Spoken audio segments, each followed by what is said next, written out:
Indigo airlines पिछले कुछ दिनों से भारी ऑपरेशनल संकट का सामना कर रही है, जिसके चलते इसकी कई फ्लाइट्स डिले चल रही हैं तो कई तो सीधे तौर पर कैंसिल हो जा रही हैं।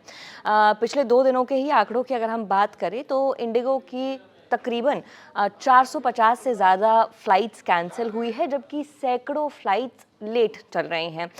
इसके चलते एयरपोर्ट्स पर जो लोग इंडिगो के साथ ट्रैवल कर रहे थे वो काफ़ी ज़्यादा परेशान हैं। एयरपोर्ट पर अफरा तफरी का माहौल है, लोग इसको लेकर ट्विटर पर पोस्ट कर रहे हैं, बाकी सोशल मीडिया साइट्स पर भी पोस्ट कर रहे हैं, अपनी नाराज़गी जाहिर कर रहे हैं।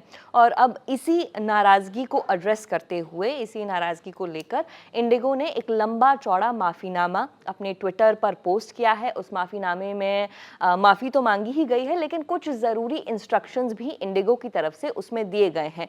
वो इंस्ट्रक्शंस क्या है, वो कैसे ट्रैवलर्स के लिए ज़रूरी है, वो आपको बताएंगे हमारी साथी रक्षा।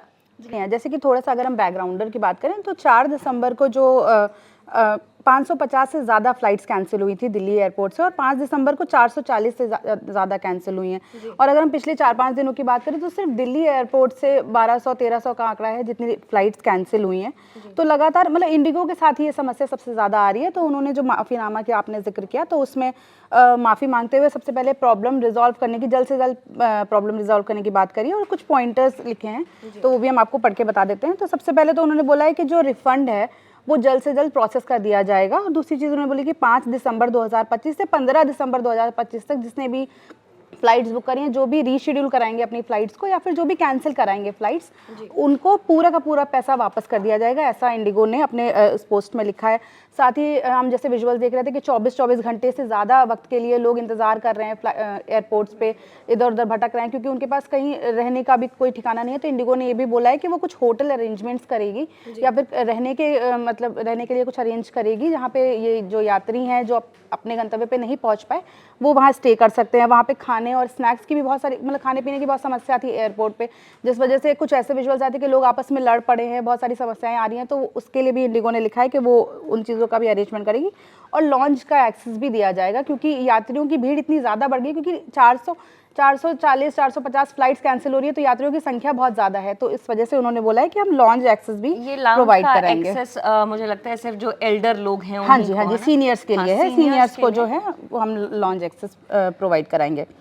तो ये कुछ इंस्ट्रक्शंस जो हैं इंडिगो की तरफ से दिए गए हैं, जैसे लाउंज एक्सेस मिलने वाला है और रिफंड्स मिलने वाले हैं। आप भी विस्तार से जाकर इस पोस्ट को देख सकते हैं और पता कर सकते हैं कि आपको क्या क्या सुविधाएं जो है अब इतनी प्रॉब्लम्स के बाद इंडिगो देने वाला है। देखिए रक्षा, क्योंकि पिछले कुछ दिनों से लगातार ये प्रॉब्लम आ रही है, तो जितने भी लोग जो ट्रैवल कर रहे थे इंडिगो के साथ वो काफ़ी परेशान चल रहे हैं। एयरपोर्ट पर भी हमने अफरा तफरी देखी है। अब ये लंबा चौड़ा माफ़ीनामा ज़रूर आया है, लेकिन ये जो प्रॉब्लम है उसको लेकर लगातार सवाल उठाए जा रहे हैं।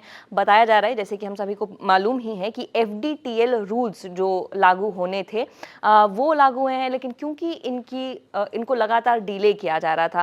पहले ये जनवरी 2024 में ये FDTL रूल्स लागू होने वाले थे, लेकिन 1 नवंबर 2025 फिर इसकी बाद में डेट आई। लेकिन इंडिगो को शायद ये लग रहा था कि और ज़्यादा एक्सटेंड ये डेट होने वाली है, तो थोड़ा सा और एक्सटेंड थोड़ा और एक्सटेंड ये हो जाएगा। लेकिन DGCA बहुत क्लियर था अपनी तरफ से कि 1 नवंबर को लागू होना है तो लागू होना है, लेकिन इंडिगो एयरलाइंस उसके लिए तैयार नहीं थी और ना तैयार होने का ही ये नतीजा है कि यात्रियों को इतनी ज़्यादा समस्याओं को फेस करना पड़ रहा है। जी नेहा, जैसे आपने FDTL के बारे में बात की तो उसके बारे में भी थोड़ा बता देते कि FDTL flight duty time limit होता है, जिससे ये तय होता है कि जो पायलट है या क्रू मेंबर्स है उनको कितनी देर काम करना है, कितनी देर वो ड्यूटी करेंगे, वीक में उनको कितनी देर का आराम मिलेगा, कितने वक्त का आराम मिलेगा, ड्यूटी के टाइम कितना ब्रेक ड्यूटी के वक्त मिलेगा।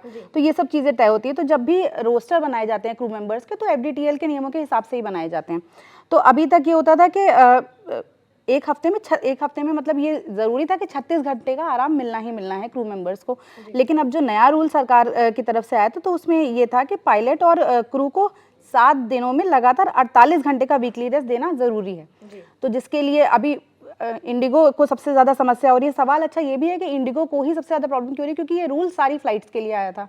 तो इसका एक रीज़न ये भी हो सकता है कि इंडिगो जो है वो भारत के घरेलू एविएशन मार्केट का 60% हिस्सा कवर करता है और बाकी जो फ्लाइट्स है वो सिर्फ 40% कवर करती है। तो मे भी ज़्यादा फ्लाइट्स होने की वजह से इंडिगो को सबसे ज़्यादा प्रॉब्लम हो रही है और उन्होंने इस चीज़ का इंतजाम भी पहले से नहीं किया, क्योंकि ये रूल्स बहुत टाइम से, जैसे आपने खुद ही बताया कि काफ़ी लंबे वक्त से बार बार डिले हो रहे थे, लेकिन इस बार लागू हुआ और आखिरकार सरकार को ये वापस ही लेना पड़ा अभी फिलहाल के लिए।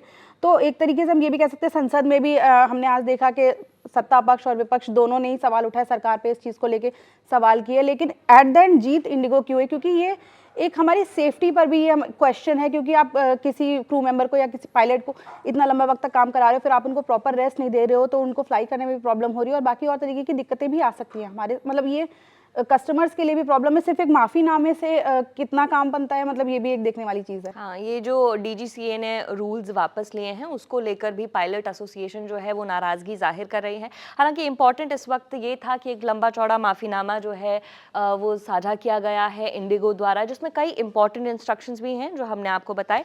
अब इंडिगो क्योंकि इस बड़े क्राइसिस से इस वक्त निकल रहा है, तो आपदा में अवसर की तरह बाकी जो फ़्लाइट्स हैं वो इसको देख रहे हैं और वैसे ही स्पाइस जेट जो है उसने कई एडिशनल फ़्लाइट्स शुरू किए हैं। रक्षा, दिल्ली और मुंबई से कई फ़्लाइट्स शुरू की हैं स्पाइस जेट ने अलग अलग जगहों के लिए, लेकिन इनके प्राइजेस जो हैं वो काफ़ी हाई है, बहुत हाई है। मैं एक फ़्लाइट देख रही थी, शायद दिल्ली से लखनऊ की वो फ़्लाइट थी और 48,000 उसका अमाउंट था। तो आप समझ सकते हैं कि इतनी छोटी फ़्लाइट्स के लिए भी बहुत ज़्यादा जो है पे करना पड़ेगा और इसीलिए हम इसको आपदा में अवसर कह रहे हैं बाकी जो भी कंपनीज़ हैं उनके लिए। तो फिलहाल ये बड़ा क्राइसिस एक चल रहा है इंडिगो की तरफ से, लेकिन इसमें जो इम्पोर्टेंट था वो ये था कि इंडिगो ने एक लंबा चौड़ा माफ़ीनामा जो है वो सामने रखा है, जिसमें कई इंपॉर्टेंट इंस्ट्रक्शंस भी हैं जिनके बारे में हमने आपको बताया भी, जो कि ट्रैवलर्स के लिए, सभी सफ़र करने वाले लोगों के लिए ज़रूरी भी है। तो फिलवक्त इस खबर में इतना ही। जो इम्पोर्टेंट इन्फॉर्मेशन थी हम आपको वो दे चुके हैं। इसी तरह की अन्य खबरों के लिए देखते रहिए ललन टॉप। शुक्रिया।